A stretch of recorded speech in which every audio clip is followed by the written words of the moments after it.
Hi, I'm Kay Johnson from the National Alliance for Targeted Parents. Many of you watched the 60 Minutes special on Sunday night with Oprah called Treating Trauma. I did too. I was disappointed. It seemed to me it was kind of understated and a little vague, and just there were some things that were just like too narrowly focused. But there's some big silver linings from that program. I want to recap those for us and just give you some things to think about.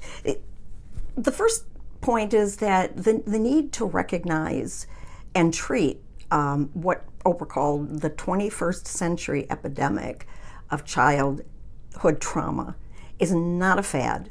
It is not going away. To reduce ACEs and to increase resiliency is the most powerful national paradigm shift that I have ever seen. And it focuses on how this country sees and treats child abuse and neglect. It will change everything. And I'm more convinced than ever that the adverse childhood experiences, the trauma-informed movement, is our platform to finally get high conflict family court into the national spotlight. And that's what our mission is. Trauma-informed practices, or the ACE movement, doesn't just involve clinics like St. A's or the school system or the American Academy of Pediatrics, but this type of practice needs to be a part of every agency and every person who touches the lives of children. And that, of course, includes family court trauma. On that show on Sunday, they did interview a juvenile court judge. And I remember him saying how it has changed everything for him. Family court is just this close. I know that they're thinking, well, this doesn't have anything to do with us. Well, of course it does. It has everything to do with them. Because we can't prove in family court that the other parent is emotionally abusing our kids. We couldn't even figure out that they were emotionally abusing us. It's very, very different. It's very, very difficult. But the trauma-informed approach means that family court needs to know what has happened to our children that caused this abrupt, significant, abnormal change in their emotional, their mental, their cognitive, and their social and relational behaviors. They have to know what happened to our children before they can fix us. And they don't do that now. They just try to fix us. They send us to therapy to fix us when the problem is the other parent. And they're the only ones that aren't in therapy. They want to use the child's wishes as the answer. And next week is Brain Awareness Week, and we're going to be talking about the adolescent brain. Oh my God, you will learn so much about why our children are just, they cannot decide placement. They can't. It's just absolutely ridiculous. Just absolutely ridiculous. Anyway, this is where we play our ACE cluster card, and to end family court trauma, we will play our ACE cluster card. ACEs don't occur alone. Adverse childhood experiences don't occur alone. They don't occur at one particular time. They are chronic situations that cluster together. And in our case, the ACEs cluster together underneath the pathology surrounding the other parent. Our kids, this is pivotal. Our kids have ACE scores of 6+. And I think Oprah said, oh, there's some kids that have ACE scores of 6+ or whatever. I know that one girl had a 9.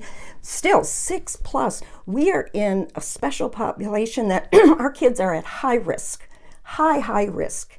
And we're all in family court. So we're accessible to help them reduce their ACEs and increase their resiliency. And here's the cluster.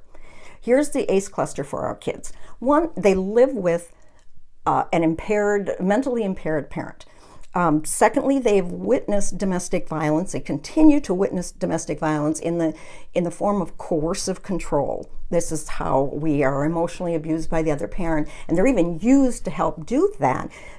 But even just witnessing the coercive control before the divorce in the home, the children experience it like it was them. They are severely psychologically or emotionally abused and neglected. I just think the single most egregious act that a parent can inflict on their children is to exploit their highly vulnerable emotional needs and force them to betray themselves, betray their secure attachment to us. That is so traumatizing that it alone puts our children in imminent danger of developmental damage, brain damage. Now, the fifth ACE that clusters with us is, of course, high conflict family court. That alone, nobody's going to argue about that, is severe emotional neglect for kids. And then finally, the last ACE, which I think is the most important, is that they lose us. They lose the parent that they are securely attached to, the only person in the entire world who can help them mitigate this trauma and develop the resiliency to be able to live a healthy and happy life. So we have this ACE cluster. And how do we treat that ACE cluster in high conflict family court? Protective separation, place the children with us. Bam. It doesn't even cost anything, for crying out loud. You don't need a herd of experts and 19 checkoff lists and somebody doing this and unification. And this is place them with the loving parent which they have a secure attachment. That will reduce ACEs from 6 to 2 immediately. And it only gets better from there. This is the natural order of things. To end family court trauma is our mission. And it is coming soon. I am Kate Johnson. I'm from the National Alliance for Targeted Parents. I thank you for being your child's parent, because you are the rock in this terrible storm. Thanks for listening. Bye.